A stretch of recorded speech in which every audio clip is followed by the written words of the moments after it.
친구들 안녕하세요. 의사 간사님이에요. 오늘도 설교를 하기 전에 질문을 한 가지 하도록 할게요.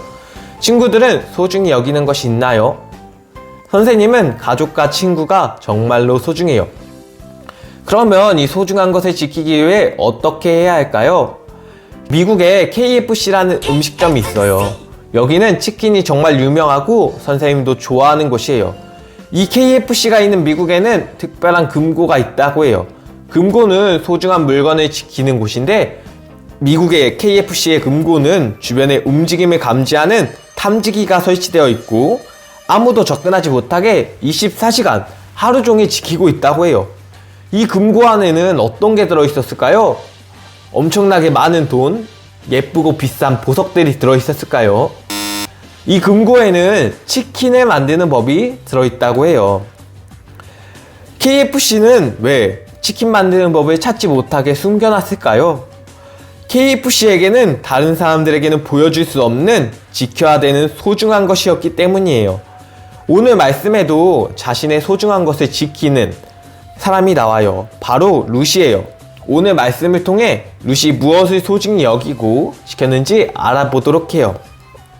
나오미와 남편 두 아들은 농사가 잘 되지 않은 흉년이 베들레헴에서 일어나게 되어서 모압으로 이사를 가게 되었어요. 모압에서 나오미의 아들과 룻이 만나서 결혼하게 되었어요.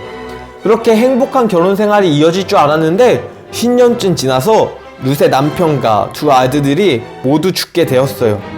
그렇게 룻은 남편을 잃게 되었어요. 베들레헴의 흉년이 끝났다는 말을 들은 나오미는 룻에게 이렇게 말했어요. 나는 베들레헴으로 돌아갈 테니 너희는 모압으로 돌아가 라고 이렇게 이야기했어요. 같이 돌아갈 수 있었을 텐데 왜 그렇게 이야기했을까요? 이 시대의 여자는 돈을 벌기 힘들고 룻은 모압이 고향이라 친구와 가족이 모두 모압에 있었어요. 베들레헴으로 가게 된다면 아는 사람은 나오미밖에 없게 된 거예요. 또 여기서 시어머니까지 모시게 된다면 룻의 상황은 더 힘들어졌을 거예요. 나오미도 그걸 알고 너희는 고향으로 돌아가 라고 이렇게 이야기한 거예요. 친구들이라면 어떻게 했을 것 같나요? 가봤자 아는 사람도 없고 나 혼자도 먹기 살기 힘들어 고향으로 돌아가자 라고 이렇게 이야기했을까요? 룻은 시어머니 나오미에게 이렇게 이야기했어요. 다같이 루키 1장 16절을 읽도록 할게요. 저더러 어머니를 떠나라고 하거나 어머니 뒤를 따르지 말라고 하지 마십시오. 저는 어머니가 가시는 곳에 따라가고 어머니가 사시는 곳에서 살겠습니다. 어머니의 백성이 제 백성이고 어머니의 하나님이 제 하나님이십니다. 룻은 나오미를 따라 베들레헴으로 간다고 했어요. 어머니가 믿는 하나님이 저희 하나님입니다.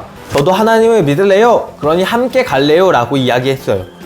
룻의 고향인 모압은 우상을 섬기는 곳이라 룻은 나오미와 가족을 통해 하나님에 대해 알게 되었을 거예요. 그런 룻이 우상을 버리고 나오미 하나님이 제 하나님입니다. 하나님을 신실하게 믿겠습니다. 고백한 거예요. 신실하다라는 말은 어떤 상황에서도 변함없이 믿는 것이에요. 룻은 우상을 믿지 않고 하나님만 믿겠습니다. 고백한 거예요. 성경에는 신실한 믿음을 가진 사람이 너무나도 많이 나와요. 그 중에 노아에 대해서 짧게 이야기하도록 할게요. 하나님의 말씀을 들은 노아는 산 꼭대기에 배를 짓기 시작했어요.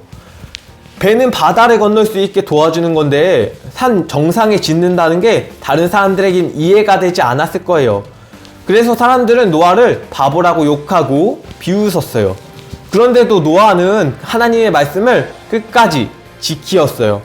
이렇게 하나님의 말씀을 변함없이 끝까지 믿는 것이 신실하다라는 말이에요. 신실한 믿음을 가진 룻에게 하나님이 여러 가지 복을 주었어요. 어떤 복들을 받았는지 계속해서 말씀을 통해 알아보도록 해요. 룻과 나오미는 베들레헴에 갔고 룻은 먹을 것을 구하기 위해 밭에 가서 이삭을 주어야 했어요. 나오미의 친척인 보아스는 룻이 나오미를 너무나도 잘 섬긴다는 이야기를 들었어요.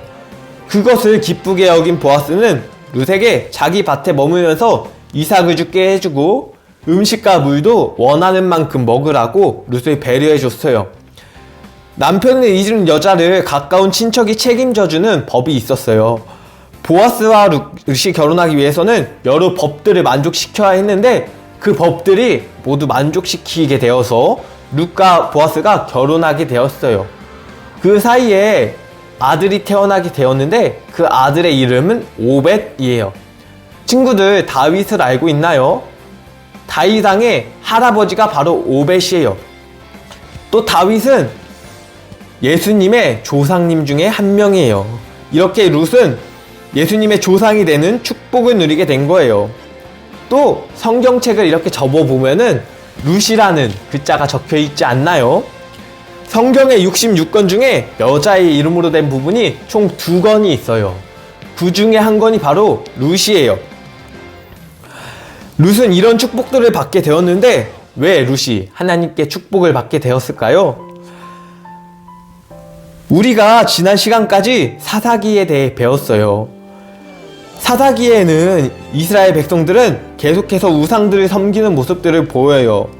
그런데 하나님을 늦게 알게 된 룻이 하나님을 신실하게 믿었어요. 룻과 보아스는 하나님을 향한 믿음을 소중히 여기고 지켰어요. 그래서 하나님은 신실한 믿음을 가진 룻에게 복을 준 거예요. 우리 친구들, 하나님보다 게임, 유튜브 노는 게 더 좋을 수 있어요. 하나님을 향한 마음이 식을 수도 있어요. 지금 코로나 때문에 교회를 가지 못해서 하나님을 신실하게 믿기 어려울 수 있어요. 그치만 룻처럼 하나님을 끝까지 또 변함없이 믿는다면 하나님께서 우리 친구들에게 복을 주실 줄로 믿습니다. 하나님을 신실하게 또 그 믿음을 소중히 여겨서 잘 지킬 수 있는 우리 친구들이 될 수 있기를 바랍니다. 그럼 설교 마치도록 하겠습니다.